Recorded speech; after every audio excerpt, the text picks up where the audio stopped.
So the breakdown of the pyruvic acid formed during glycolysis occurs in two steps in the case of the aerobic respiration. The first step is called as oxidative decarboxylation of the pyruvic acid. The pyruvic acid formed in glycolysis moves into the mitochondria. So you need to remember that there is the transport of pyruvic acid from cytoplasm across the mitochondrial membrane and enters into the mitochondria. And here oxidative decarboxylation. So by the breaking this word, you can understand that decarboxylation means loss of carbon dioxide, and oxidative, that means there is movement of protons in this process. So oxidative decarboxylation of pyruvic acid occurs. So finally what happens is the pyruvic acid is going to lose one carbon dioxide and is going to lose two protons, that means H2.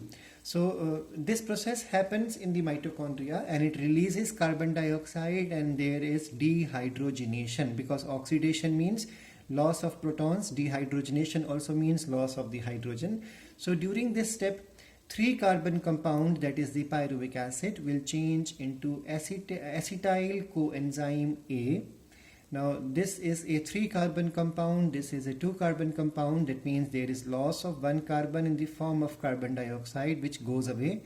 And then this dehydrogenation here means what? The NAD plus is going to pick up hydrogen ions from here and it changes into NADH2. So you can call it as reduced form of NAD. This is the oxidized form of NAD, this is the reduced form of NAD. So during this process, pyruvic acid is first decarboxylated and then it is dehydrogenated by removal of the hydrogen atoms, or you can say protons, and thus this 3 carbon pyruvic acid is converted into 2 carbon acetyl coenzyme A, and this process is catalyzed by a large enzyme complex, and that complex is called as pyruvic acid dehydrogenase enzyme, or it is also called as pyruvate dehydrogenase. This enzyme complex consists of magnesium ions, thiamine pyrophosphate, NAD and coenzyme A, and lipoic acid cofactors.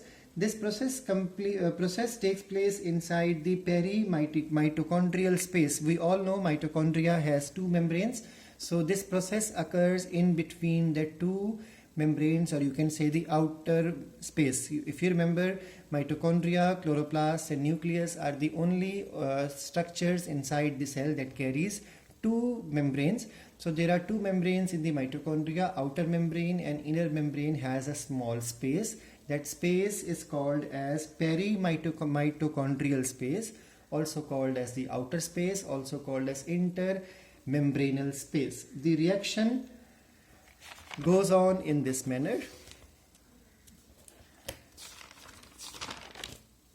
So this reaction goes on in this manner, and finally the product formed is called as acetyl coenzyme A. This acetyl coenzyme A now enters into the Krebs cycle, and then after entering the Krebs cycle, now remember Krebs cycle takes place inside the matrix of the mitochondria, that means the inner space.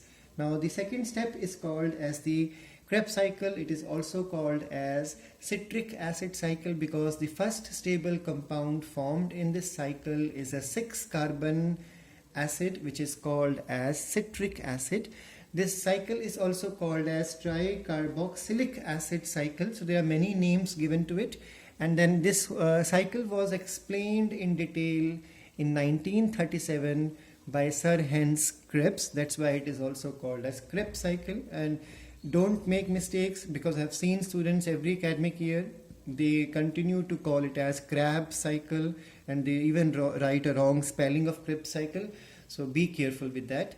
And then remember, it occurs in the mitochondrial matrix.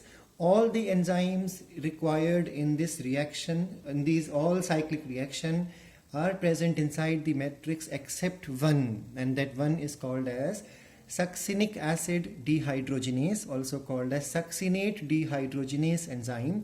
This is the only enzyme of this cycle which is situated in the inner membrane.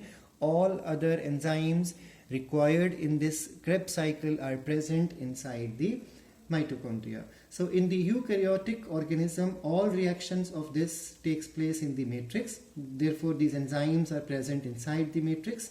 And Krebs cycle is a catabolic reaction that oxidizes acetyl coenzyme A and organic acids into CO2 and H2O. It acts as a amphibolic pathway. Now, what is amphibolic? Amphi stands for both. Bolic here stands for the reaction. So there are, because Krebs cycle synthesizes some of the products in as intermediate products which may go for anabolism. Because if you remember in the beginning itself, I told you that respiration is a catabolic pathway. So Krebs cycle should be considered as catabolic pathway, but there are some intermediate products formed in this cyclic reaction which if required can be shifted out of Krebs cycle into anabolic pathway for building up of the body's requirement. That's why Krebs cycle is a part of amphibolic pathway. In the last of this chapter, we'll be understanding the meaning in detail of the amphibolic pathway. Remember that it is a mixture of both catabolic and anabolic processes, and Krebs cycle involves 8 steps to oxidize 2 molecules, because when we talk about one glucose will give rise to 2 pyruvic acids, so 2 pyruvic acids will give rise to 2 acetyl coenzyme A. So that means you have to consider this cycle going 2 times when you have to calculate for one complete glucose molecule. So Krebs cycle involves 8 steps to oxidize 2 molecules of acetyl coenzyme A, and we'll be learning now the detail of this cycle.